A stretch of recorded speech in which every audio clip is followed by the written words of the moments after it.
All right, so module 1.3 is all about telling a story. I'm going to give you a couple of examples here of what it means to have good photos on your listing and what it means to not. And let's jump right into it. We'll take a look at that. Here's some examples. This is Keifiko. This is one of my favorite restaurants. And I didn't shoot these photos, but this is definitely how I would go about it. You have close-ups of the food with everything cropped out. It's well lit. The photo has good contrast and it's zoomed in. And then the action shots are well framed. Well framed meaning architecturally correct. If you have a photo of an interior space, what you want is you want the interiors to be square to the image if you can. If it's at an angle, you want at least the vertical lines to be squared up. So the action is very clean, very clear. You know what's happening. The bartender is making drinks before it opens. The server is serving. They have their meat cabinet there. They do a lot of pastas and meats. So these are all good photos. And even their exterior shot, it's in San Francisco. It may not be the best exterior, but they do have a fun sign and they've done it in such a way to minimize the background obstructions so you just see what it is. And they even interspace some black and whites in there just to kind of give it dynamics on their website, right? So here's an example of what not to do.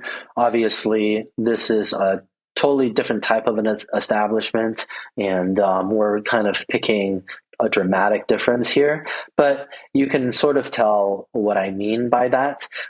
This exterior is just shot and without much concern for what's around it. They have their typical signage out, but they could really crop in to take advantage of certain ways that they can show the space, and maybe even with better lighting. They have their menu posted, but it's just taped to the window. So if, as a business, maybe they want to create nicer menus or purchase an IKEA frame for $9 and get those framed up.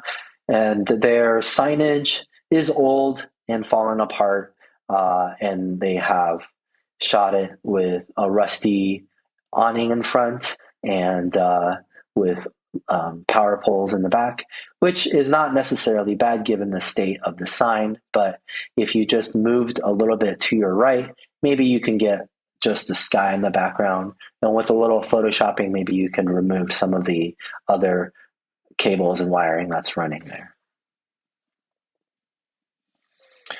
The front image of the window, the shop window, has some signs just leaning there.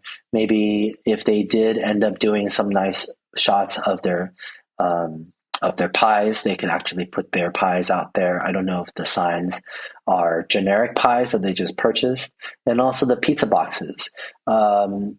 What's something to note about pizza is often it's made fresh, and the dough is made fresh, and so you do want people to kind of look in and see what you're doing. And also, if you have a sign that is supposed to be on, having it off is just saying we're closed. So these are some mistakes to avoid. Leaving also the food shot, leaving it to your customers to upload shots isn't always the best. I can see how maybe someone thought, oh, look at this beautiful side light. But guess what?